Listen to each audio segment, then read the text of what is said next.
જય કોળી સમાજ, જય માનધાતા, જય વેલનાથ. મિત્રો, તળાજાની અંદર એક બનાવ બન્યો છે જ્યાં કોળી સમાજના એક પરિવાર ઉપર વિધર્મીઓ દ્વારા હુમલો કરવામાં આવ્યો છે. છેલ્લા ઘણા વર્ષોથી આવું બન્યા કરે છે. આ વિસ્તારમાં વિધર્મીઓનો ખૂબ જ ત્રાસ જોવા મળી રહ્યો છે. આજે સદનસીબે આખું પરિવાર છે તે બચી ગયું છે. આમના મમ્મી, આ ભત્રીજો થાય છે અને આ ભાઈ, એમને પણ ક્રૂરતાથી એટલી હદે જે પેટમાં સરિયું મારવામાં આવી છે. આ ખરેખર ગૃહમંત્રી એમ કહે છે કાયદામાં રહેશો તો ફાયદામાં રહેશો, પણ અહીંયા ધારાસભ્યો પણ કોળી સમાજના હોવા છતાં તળાજામાં અવારનવાર આવા બનાવ કેમ બને છે? ખરેખર તળાજામાં કાયદો વ્યવસ્થા છે તે કથળી ગઈ છે અને કોળી સમાજ ઉપર જ્યારે આવા અત્યાચારો અવારનવાર થઈ છે, નિર્દોષ સમાજનો ભોગ લેવાય છે, મર્ડર, હત્યાઓ, અને આ સદનસીબે બંને કાકો ભત્રીજો બચી ગયા છે.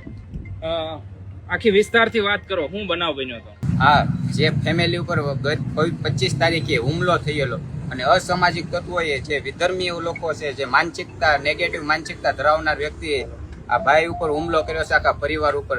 તો કમનસીબી એ છે કે અહીંયા કોઈ જગ્યાએ સરકાર એવી રીતના જાહેર મંચ ઉપરથી કહે છે ગૃહમંત્રી કે કાયદામાં રહેશો તો ફાયદામાં રહેશો, પણ અહીંયા કાયદા કોઈ વ્યવસ્થામાં છે નહીં. આ પરિવારને જો ન્યાય નહીં મળે તો તળાજાની અંદર કોળી સમાજ દ્વારા ઉગ્ર આંદોલન કરવામાં આવશે. અત્યાર સુધી સહન કર્યું, પણ હવે સહન નહીં થાય. આખો કોળી સમાજ મેદાને ઉતરશે. જો તળાજામાં બીજી વાર આવો સમાજ સાથે બનાવ બન્યો તો કોળી સમાજ છે તે શાંત નહીં બેસે. તળાજામાં આવા અવારનવાર કિસ્સાઓ સામે આવ્યા છે, પણ હવે હદ થઈ ગઈ છે. આ વસ્તુ બિલકુલ સહન કરવામાં નહીં આવે. કાયદામાં રહેશો તો જ ફાયદામાં રહેશો, આવા સૂત્ર ગૃહમંત્રીના છે, પરંતુ અહીંયા કાયદો વ્યવસ્થા જેવું કોઈ છે નહીં. તળાજામાં અવારનવાર હત્યા, મર્ડર અને આવા વિધર્મીઓ છે એમની ઉપર અનેક ગુનાઓ છે, તો એમના ઘરો ઉપર બુલડોઝરો ચાલવા જોઈએ. આ લોકોને ખરેખર કડકમાં કડક સજા થવી જોઈએ. અને આ નિર્દોષ જ્યારે કોળી સમાજનો માત્ર ને માત્ર કોળી સમાજનો ભોગ કેમ લેવામાં આવે છે?